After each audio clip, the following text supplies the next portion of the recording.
Oi, tudo bem?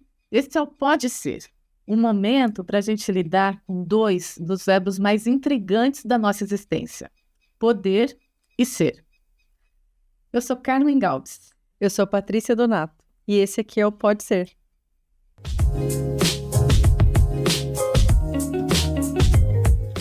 Bom, Patrícia, hoje a gente vai entender ou tentar entender.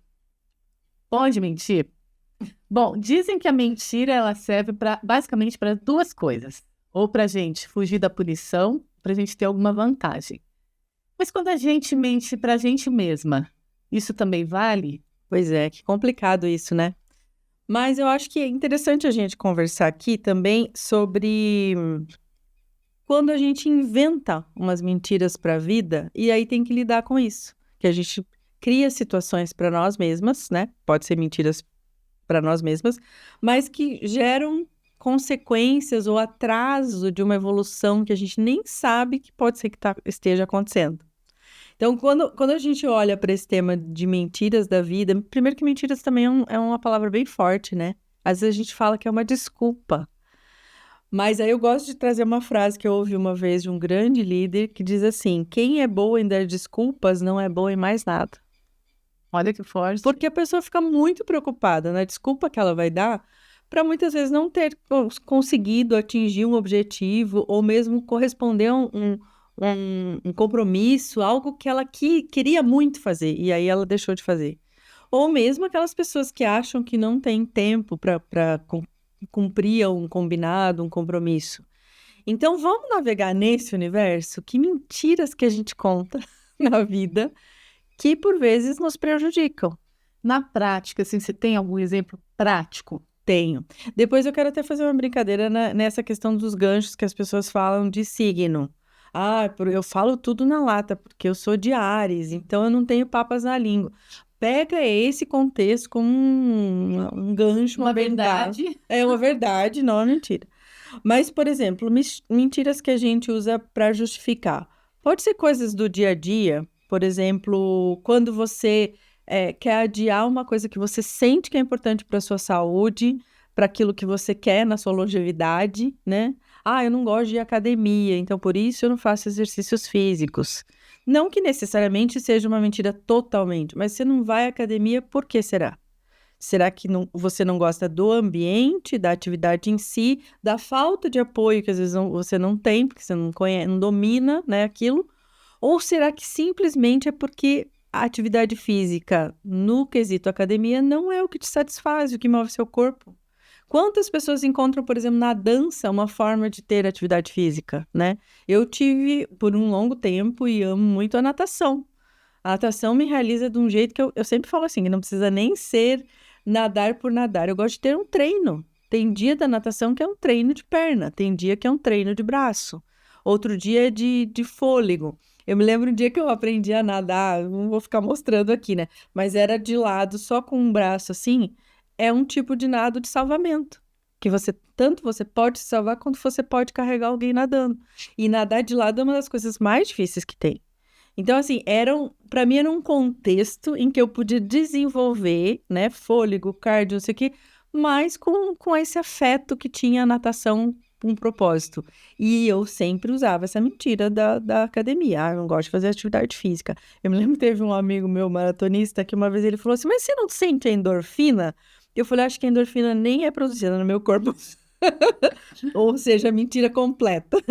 Mas é claro que é esse tipo de coisa que a gente usa e adia de fazer alguma coisa, ou de se conhecer, né, Carmen? Porque muitas vezes, quando eu crio uma mentira e te conto rapidamente, eu tô usando aquilo como uma defesa, tipo uma barreira, ó.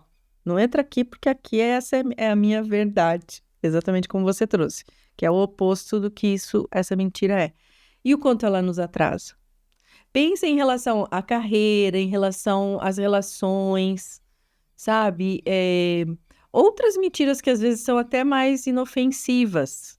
Por exemplo, eu não gosto de acordar cedo.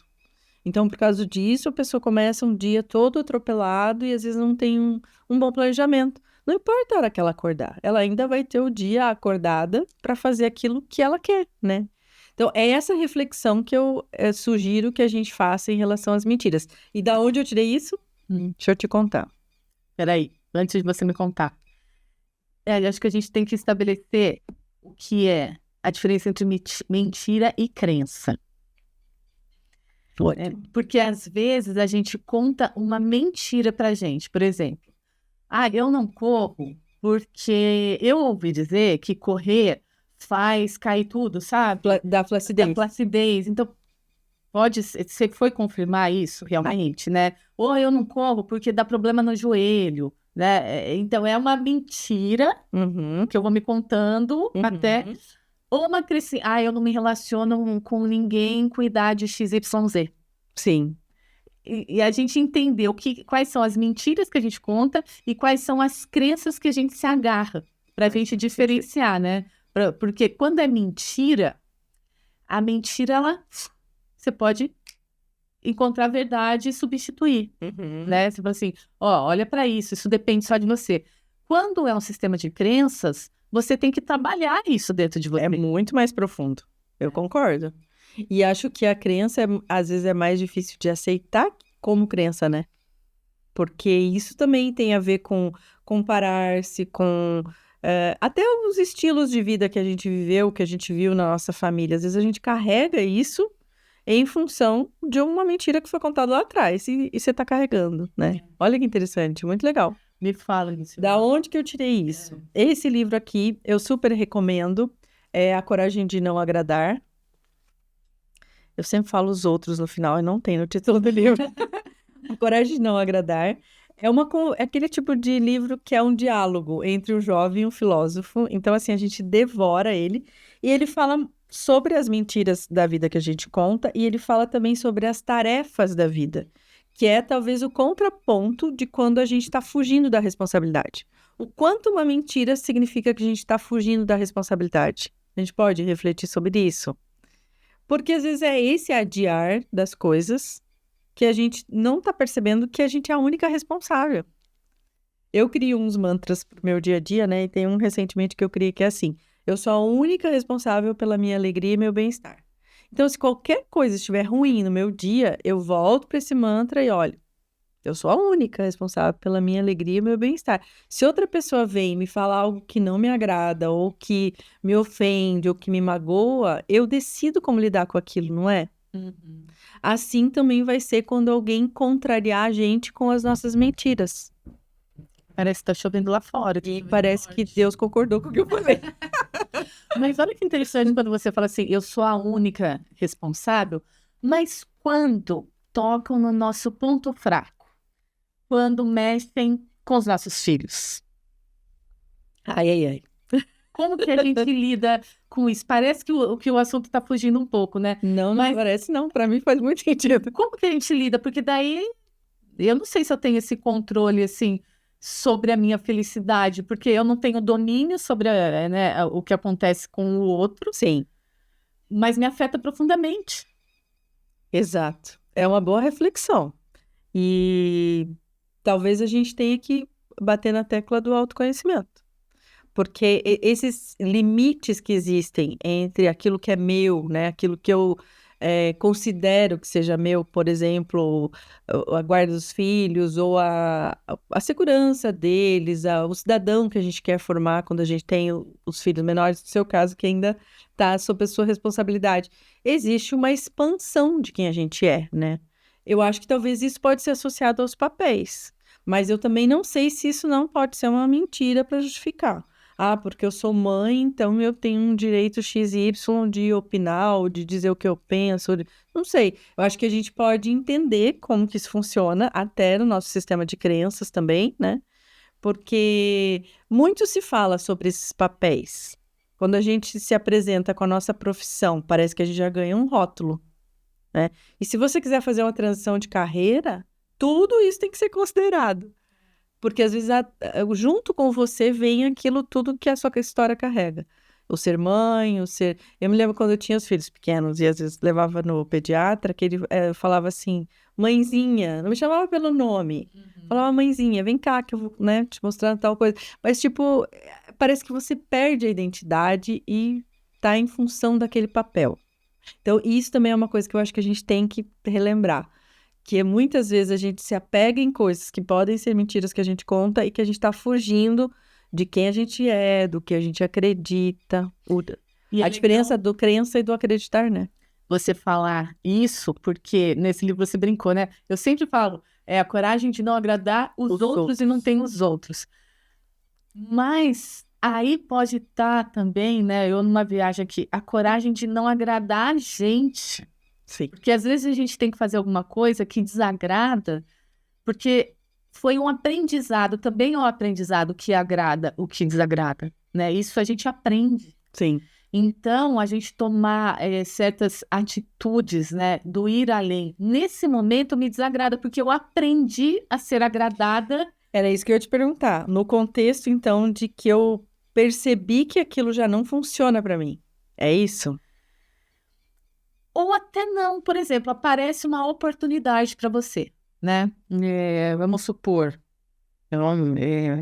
você cozinha, faz a comida do dia a dia, né? Faz a comida de almoço e jantar. Você trabalha no restaurante e faz almoço e jantar. E aí alguém chega para você lá, o seu chefe, e fala assim, não, você vai fazer bolo, não vai, você vai fazer a sobremesa, não vai mais fazer o arroz e feijão. Mas eu detesto fazer sobremesa, porque em algum lugar eu aprendi que o mais importante era servir os pratos principais, não a sobremesa. Então eu aprendi a acreditar nisso. Aí eu já não sei até que ponto isso é uma crença, é uma mentira, né? Ao mesmo tempo, pode ser as duas coisas.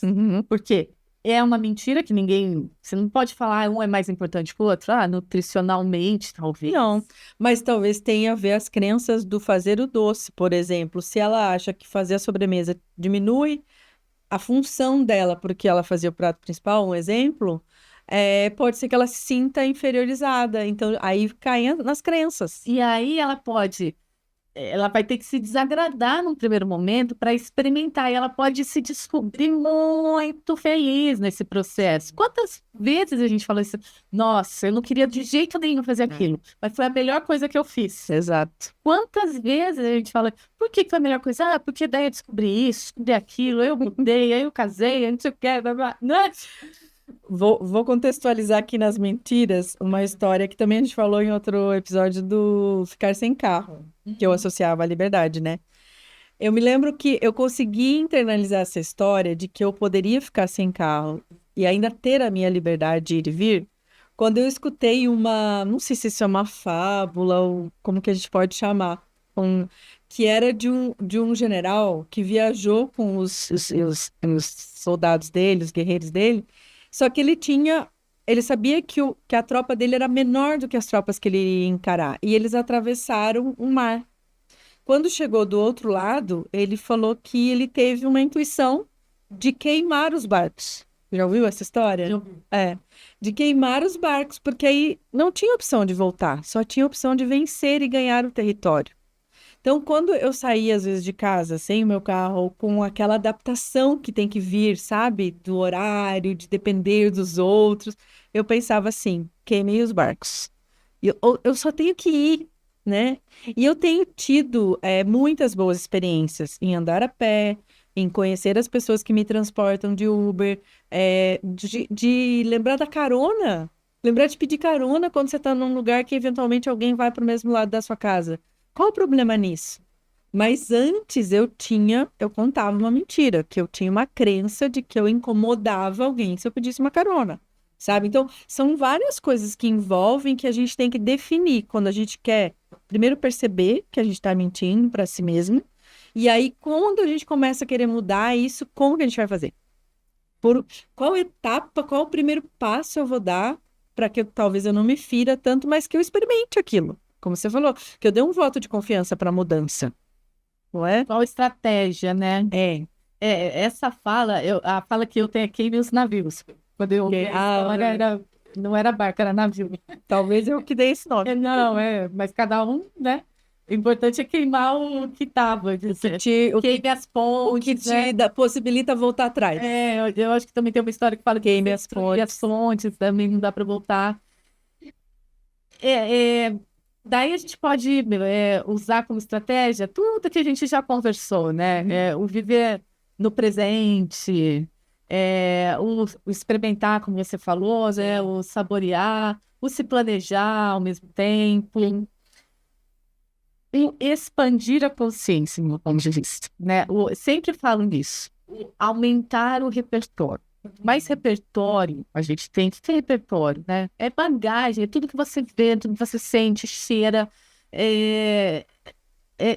O repertório, ele expande o seu mundo. Eu sempre falo, você viver dentro de casa e ficar imaginando que andar no centro é perigoso, isso diminui o seu mundo de uma forma, tá, é perigoso? A vida é perigosa, né? E Sim. você tem que ter umas estratégias para você diminuir o seu risco em determinados lugares. Exato. Tem que ser esperto nesse De novo, a gente voltou ao contexto. Tudo é contexto. contexto, porque se você vai circular num lugar central da cidade, que você está um pouco mais exposta, né? Principalmente às vezes mulheres, faça daquilo um lugar que seja natural você passar, né? E não é essa questão de você ficar com medo e deixar de viver aquilo porque você acha que é diferente. Ou ser uma desvairada e sair com todas as guardas baixadas, né? Sem nenhuma noção, Sim. sem nenhum repertório. Exato.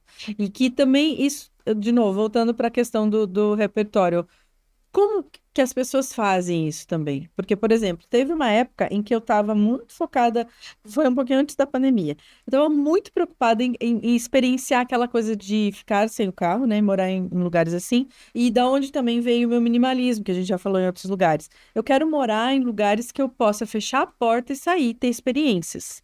Então, se eu tiver uma casa, vamos colocar aqui, de muito valor, muito atraente, atrativa, não sei o quê, eu vou ter que pôr um hall de segurança nela. E eu já não vou ter liberdade de ir e vir. Eu vou já ter uma segunda preocupação. Então, quando eu olhei para isso, eu pensei assim: como as pessoas fazem para sair por aí e ficar longos períodos vivendo de Airbnb? Eu tenho um amigo que ele está hoje em dia em Santa Catarina, mas eu achei incrível a história dele. Quando ele resolveu partir para o Airbnb, ainda era antes da pandemia. Ele é de Campinas, campineiro, a família acho que é de Minas. E ele resolveu morar de longos períodos de Airbnb. Quando ele se propôs isso, ele falou: Patrícia, caiu do céu uma oportunidade. Ele queria morar no Cambuí. E ele tinha um orçamento X. Pois ele teve uma conhecida que ela foi fazer, acho que doutorado no Canadá, e ela alocou para 2 pessoas Airbnb de longo período no Cambuí. Ele ficou morando com um gerente de banco, que ele não conhecia, cada um ali com o seu quarto, cozinha e área coletiva compartilhada. Ele pagava, na época, R$ 800 de aluguel. Eu já conhecia pessoas que tinham um apartamento de um dormitório que era 1.400. Ele pagava R$ 800 para não ter problema nenhum. E ele falou: Patrícia, é um apartamento de primeiro mundo, de primeiro nível. Ele falou: tô no Cambuí, tô fazendo as coisas a pé. E aí, e ele tava também nessa pegada do minimalismo. Quando chegou a pandemia, ele conheceu uma moça, acho que por rede social, lá no sul. E ele pegou toda a mudança dele dentro de um carro e foi pro sul. E se mudou durante a pandemia e começou uma vida nova lá. Então, assim, é isso que a gente tem que entender. Tudo aquilo que a gente quer realizar, alguém já está fazendo. Então, a gente tem que se informar e não ficar, como você falou, naquele mundinho, imaginando como seria, bom ou ruim, né? É para mim, não é para mim, sem ir lá e experienciar. Eu acho que isso é o grande aprendizado. Se inspirar, você falou aqui, ó, um livro que você trouxe uma indicação, eu trago uma indicação também. Roube como um artista, que é você se inspirar, você buscar inspiração na vida. É basicamente isso. Você falou de carro e eu lembrei de uma história também, do não ter carro, e aí tem os aplicativos de carona. E se você for pensar peneirando, eu gosto de ir peneirando as palavras para a gente chegar na essência. Aplicativo em tese, se a gente for pensar, tudo é aplicativo de relacionamento. Porque você tem que se relacionar, né? Você pega um Uber, você tem que se relacionar. Você aluga um Airbnb, você tem que se relacionar. Sim. E essa minha amiga me contou uma história desse aplicativo de carona, que cada vez que você pega carona, você pega com gente diferente. E ela conheceu uma vez uma profissional, uma mulher, Ela tinha um cargo super elevado numa empresa e ela conseguiu um emprego. Nessa carona, elas conversando, daí fizeram contato. Um network ali mesmo. Network. Então, é assim, tudo... não é a visão poliana da vida. Às vezes é a visão poliana que você tem que ter da vida mesmo. Ou você afunda. Eu queria saber qual é o contrário, né? Qual é o personagem que a gente poderia falar. Tem a poliana, qual é o contrário da poliana? Que vê tudo deprimente, né? Muito racional. Porque realista... O que é ser realista?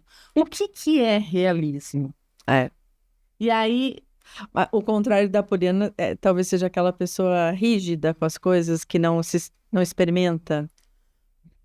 Ou que vê o lado ruim, porque a poliana vê o Ou lado meu bom. malvado favorito, talvez. Mas o meu malvado favorito e ainda... Tem ele outras cede, versões. Ele tem outras cede, versões. né? Mas essa busca, né, essa busca pela inspiração, busca diferente e de ver, de aproveitar as situações, Sim. sejam elas boas ou ruins, para transcender, eu acho que é o pulo do gato. E é o que a gente tem feito nas nossas buscas espirituais. Exatamente. Vamos falar um pouquinho do nosso bloco Zen? Vamos.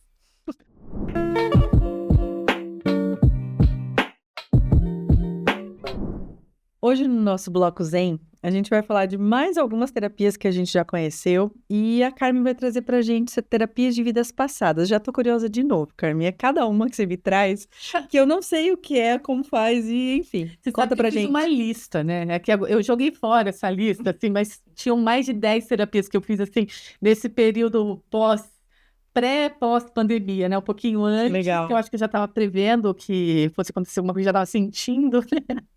Que alguma Não coisa por acaso. dramática iria acontecer. Tá vendo? E depois, pós-pandemia. Você nunca fez? Não. Então, mais uma vez, né? Terapia de vida, TVP, terapia de vidas passadas, TVP que o pessoal usa, que o pessoal fala. Eu insisto, é mais uma técnica de meditação, né? É uma meditação guiada. Então, você tem um terapeuta que ele vai te guiando, vai te contando uma história, vai te colocando numa história a partir da sensibilidade do terapeuta, né? E você vai embarcando nessa história junto. Então, quando eu fiz algumas sessões, eu ficava deitada numa máquina, então, num relaxamento profundo, é muito gostoso, é prazeroso, porque todas essas terapias que a gente tem trazido aqui são terapias que exigem, né, a gente acessar um conteúdo que pode ser da imaginação ou não, né? Essa vida passada, ela pode ter sido de fato uma vida passada, ou pode ser uma vida inconsciente, ou pode... Como diz o Freud, né? Se tá dentro da minha cabeça, existe. E é uma grande pausa, né? Fazer uma terapia, você para para se cuidar. Uma grande pausa. Exatamente. Então, existe uma condução. Mas é uma hipnose? Não é hipnose, não é hipnose, porque você vai relaxando, tem a respiração, você relaxa e ela vai contando. Imagine que você está em determinado local, agora você vai pegar, geralmente te coloca dentro de algum transporte, então eu lembrei de um agora que eu entrei em um balão.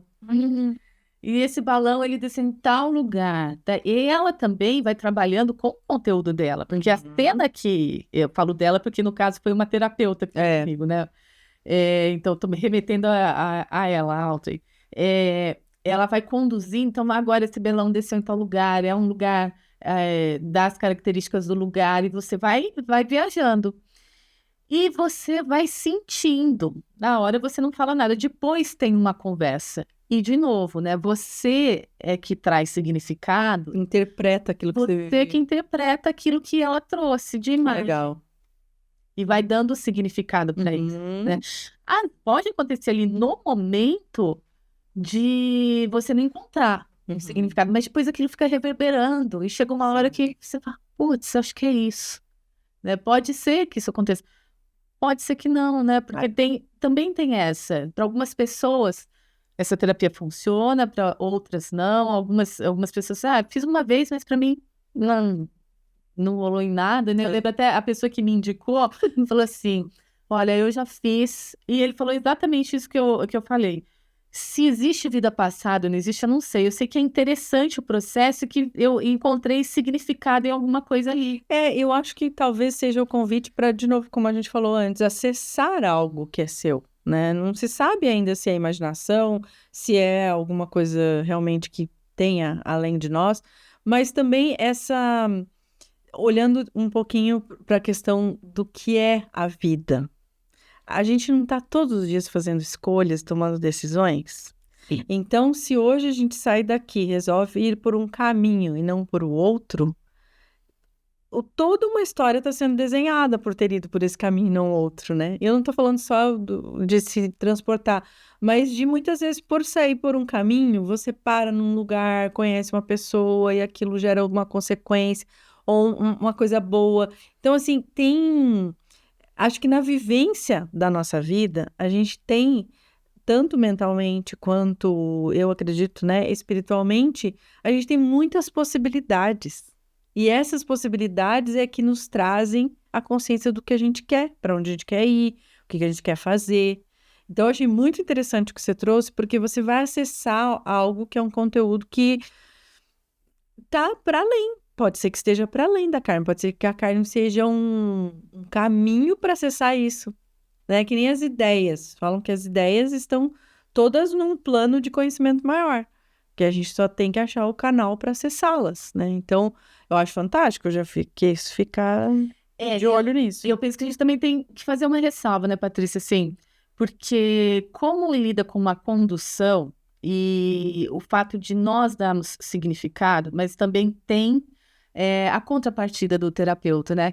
Nos dá indicação, Claro. cuidado também, porque tá lidando com você, tá lidando com o seu conteúdo. Não é simplesmente assim você se entregar, se colocar nas mãos de outra pessoa. Sim, eu Então concordo. você tem que ter um cuidado. A gente está trazendo, a gente se propôs a trazer as experiências, né, Sim. que a gente tem passado, que a gente tem experimentado, mas eu acho que tem que ter esse cuidado. E quando a gente fala em terapias, principalmente essas holísticas, normalmente a indicação é bem-vinda. Sim. Porque você não acorda falando assim, hoje eu vou fazer uma terapia de vidas passadas. Não é assim, né? Então, é uma coisa que provavelmente chega para você, ou que você busca com pessoas que você conhece, que você confia, e que em algum momento do seu contexto de vida, aquilo vai encaixar, né? Eu achei interessante você falar sobre a pandemia, porque aparentemente, a gente não tinha noção que aquilo poderia acontecer e tomar aquela dimensão. E muita gente me relata essas questões sobre parecer se sentir preparado, sabe? Não preparado, que se sentiu amparado por questões ou terapias desse tipo. Eu fiz um curso de terapia em 20 de janeiro daquele ano. E me senti perfeitamente amparada em praticá-lo, né? Que foi a meditação transcendental. A gente vai falar num outro episódio, mas que foi uma coisa que foi uma luva para a pandemia. Fora as coisas que a gente acaba recorrendo, né? Que eu acho legal isso, assim, a autonomia de busca por terapias. Por exemplo, na pandemia a gente não podia sair muito, um período, e eu tinha que passear com o meu cachorro. Eu falei, gente, o que eu vou fazer? Aí no condomínio que eu morava, que era outro, que não é o que eu moro atualmente, eu pensei assim, poxa vida, tem as escadas, será que eu não posso transitar nas escadas? Fui falar com o zelador, com a síndica e tal. A síndica fez uma cara esquisita na época e ela falou assim, pode, se você não estiver transitando com ninguém, porque todo mundo vai usar os elevadores, era um prédio alto, né? Aí ela falou, pode, e ela ficou com uma cara de ué. Aí eu falei assim, alguma coisa te incomoda? Aí ela falou assim, é que eu não tinha pensado nisso, mas os meus joelhos não me permitem. Ó as mentiras. Não sei se era mentira. Mas ela falou, meus joelhos não me permitem, mas é uma ótima ideia. Ela me fez uma cara de tipo, ai, que legal que ela vai fazer isso. E eu fiz, botei um aplicativo. Menina, é horrível, eu subi dessa escada. Foi tipo, por dia, 11 minutos e eu ficava acabada. Mas para te dizer de novo, que a gente tem que buscar isso, não vai cair no colo. E que cada momento da vida, a gente se conecta com pessoas que estão, parece que falando a mesma língua, não é? E aí as terapias chegam. São as sincronicidades. Sim, perfeitamente. E para a gente chegar a essas sincronicidades, onde que a gente tem que estar? No agora. No agora é na rua. Na rua. Duas coisas, né? E por estar na rua, essa nossa bandeira de estar na rua, estar na vida, a gente se propôs a trazer dicas sobre Campinas.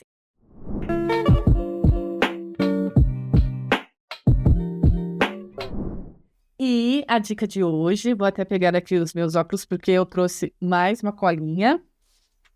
É o Mercado Municipal, o novo Mercado Municipal de Campinas. Então, se alguém chegasse aqui em Campinas, viesse me visitar e falasse assim, onde você vai me levar hoje? Eu já falei que eu ia levar na Lagoa, né? Que é um lugar, primeiramente, ia levar na Lagoa, principalmente se fosse de domingo. Agora, durante a semana ou no sábado, na hora do almoço, e fiquei sabendo também que até às 11 da noite dá para levar no Mercadão. Que legal. Eu vi rapidamente uma reportagem das reformas, mas você esteve lá. Fui. Conta pra gente. Eu gostava de antes, né, da reforma, e fui depois, agora. Primeiro que é um lugar lindo, assim, o prédio é muito bonito, fica no centro de Campinas. Foi uma reforma demorada, né, então ficou um tempo o Mercadão fechado, e eles fizeram uma reforma nos moldes do Mercadão de São Paulo. Eles criaram um mezanino, né, que no Mercadão de São Paulo também tem. E levaram os restaurantes para lá, que é outra característica do Mercadão de São Paulo. Ficou muito agradável, muito bonito. Olha que legal. Tá Motivo para as lotado. pessoas se reunirem. Se reunirem. Tem fila, então se quer almoçar lá, se quer ir nos bares ali, tem que ter paciência, porque tá com fila. Os corredores estão lotados também, muita gente transitando. Então, o Mercadão tem aquele negócio, né, das frutas, dos peixes, as pimentas, as castanhas.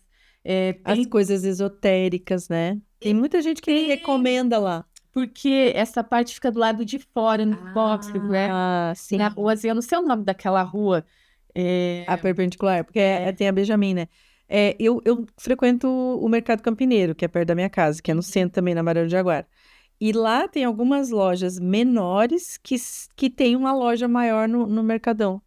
E aí as pessoas falam, tal coisa tem lá no Mercadão. Então, por isso que esse lado esotérico eu também conheço. Que legal, lá tem plantas também, né? E tem a parte, por exemplo, tem pastelaria, né? Embaixo, além do mezanino, também tem lugar. As bancas, né? Embaixo, assim. E é bonito, o prédio é bonito, né? Ele é um E prédio está aberto até 11 horas da noite, 11 horas da noite, durante a semana e final de semana? durante a semana e final de semana. Que interessante. E é muito bem localizado. Então, é um lugar para se ir, sabe? Visitar, consumir, desvendar, tá tudo restaurado, né? Então, resgatar a história de Campinas, né? Porque começou com o mercado municipal mesmo, durante 20 anos, ficou sob a concessão, né, de uma pessoa, e depois disso foi para a prefeitura. Aí virou um mercado municipal. Que a gente carinhosamente chama de Mercadão, né? De Mercadão. Porque existem os mercadinhos. Mas é muito bonito. Acho que vale a pena a visita lá, Patrícia. Sem dúvida. Excelente dica. E também deixe nos comentários se você lembra de algum lugar de Campinas que a gente não tem citado aqui, para recomendar para a gente visitar, óbvio, e também para a gente trazer aqui quais são as principais características que a gente enxergou nesse local. Tá bem? É isso. Encerramos por aqui hoje o nosso episódio. Lembre-se de olhar para mentiras que você conta para si mesmo e traga também aqui dicas de temas, de coisas que você tem refletido, que fazem diferença na sua vida, que a gente pode discorrer e eu e a Carmen vamos adorar. A gente se vê num próximo episódio. Não esquece de compartilhar, curtir e se inscrever no canal. Até mais. Tchau.